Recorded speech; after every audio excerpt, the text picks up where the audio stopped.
யாரு எல்லாரும் தானே வாக்காளர் பட்டியல் இருப்பாங்க. இதில் ஏதாவது தெளிவு இருக்கா? வாக்காளருடைய உறவினர் பெயர்னு சொல்லப்பட்டிருக்கக்கூடிய இடத்துல முதல்ல பெயரும் பிறகு வாக்காளரின் புகைப்பட அடையாள அட்டை எண் என்றும் கேட்கப்பட்டிருக்கு.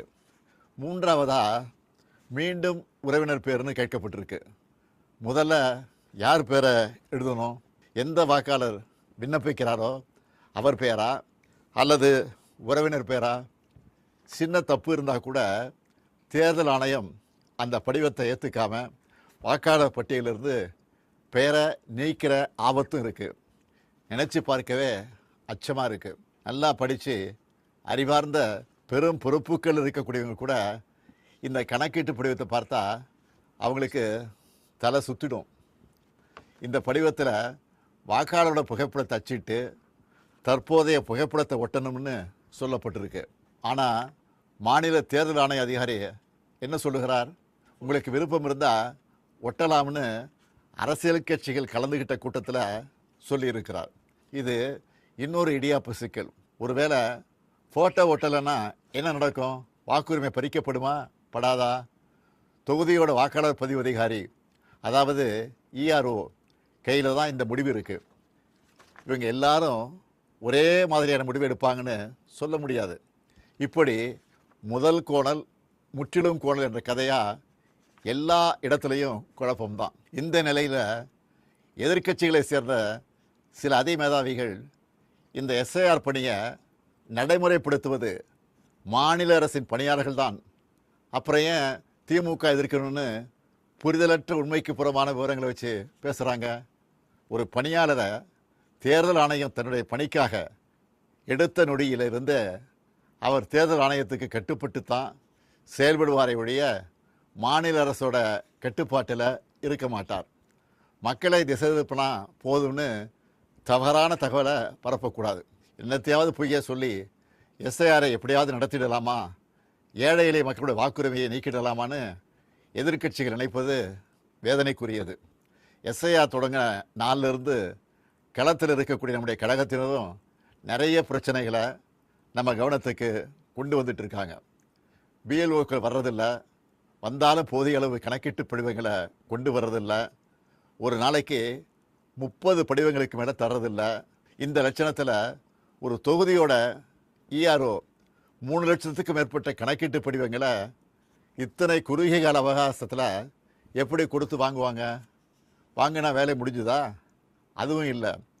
அதை கடினமயமாக்கி ஒரு டிசம்பர் 7ஆம் தேதி வரைவு வாக்காளர் பட்டியலை வெளியிடணும். போகிற போக்கை பார்த்தா எப்படி இதையெல்லாம் செஞ்சு முடிக்க போகிறாங்கன்னு தோணுது. திராவிட முன்னேற்ற கழகமும் கூட்டணி கட்சிகளும் தொடர்ந்து சொல்லிட்டு வர்றது போல் அதிக அளவிலான வாக்காளர்கள் நீக்கப்படுவாங்க நச்சம் இதன் மூலம் உறுதியாகுது. பிஎல்ஓக்கள் தங்களுடைய பணியை சரிவர செய்யலைன்னா இந்த எஸ்ஐஆர் பணியே மொத்தமாக பாதிப்பை சந்திக்கும். பிஎல்ஓக்களும் கட்சிகள் பிஎல்ஏ2க்களும் இணைந்து செயல்பட தேவையான எல்லாத்தையும் தேர்தல் ஆணையம் சொன்னாங்களே தவிர ஆனால் அப்படி ஒரு சூழலை இதுவரை உருவாக்கவே இல்லை. திமுக பிஎல்ஏ2 தயாராக இருந்தாலும் கூட பல இடங்களில் பிஎல்ஓக்கள் வராமல் இருக்காங்க. இதையெல்லாம் மீறித்தான் நம்ம செயல் வீரர்கள் விழிப்பாக செயல்பட்டு வராங்க.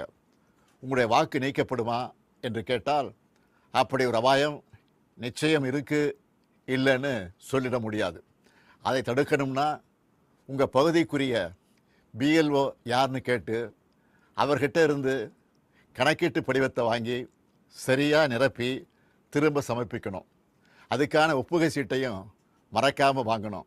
இதுதான் உங்களுடைய வாக்குரிமையை பாதுகாக்கும். வாக்குரிமை தான் ஜனநாயகத்தோட மறுக்க முடியாத அடிப்படையான உரிமை. தற்போதைய நிலையிலான எஸ்ஐஆரில் ஒட்டுமொத்த தமிழ்நாட்டு மக்களோட வாக்குரிமைக்கும் ஏற்பட்டிருக்கக்கூடிய பாதிப்பு, இதை எதிர்கொள்ள திமுக சார்பில் உதவி மையம் அமைச்சிருக்கிறோம். இது திமுகவினருக்கு மட்டும் அமைச்சிருக்கக்கூடிய உதவி மையம் இல்லை, எல்லோருக்குமானது. அதனால் கழக நிர்வாகிகள் மட்டும் இல்லாமல் எஸ்ஐஆரால் பாதிக்கப்படுற அனைத்து பொதுமக்களும் நாங்கள் அறிவிச்சிருக்கக்கூடிய 806542 200220 என்ற, மறுபடியும் சொல்கிறேன், 806542 654 2002 என்ற உதவி எண்ணை தொடர்பு கொண்டு உங்கள் சந்தேகங்களை தீர்த்துக்கலாம்.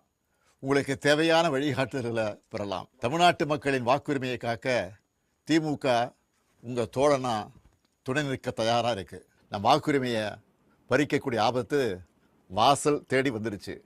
அனைவரும் ஒன்றிணைந்து செயல்பட்டு விழிப்போடு இருந்து தமிழ்நாட்டில் ஜனநாயகம் படுகொலை செய்யப்படாமல் பாதுகாப்போம். எஸ்ஐஆரின் சதிவலையில் சிக்காமல் நம்ம வாக்குரிமையை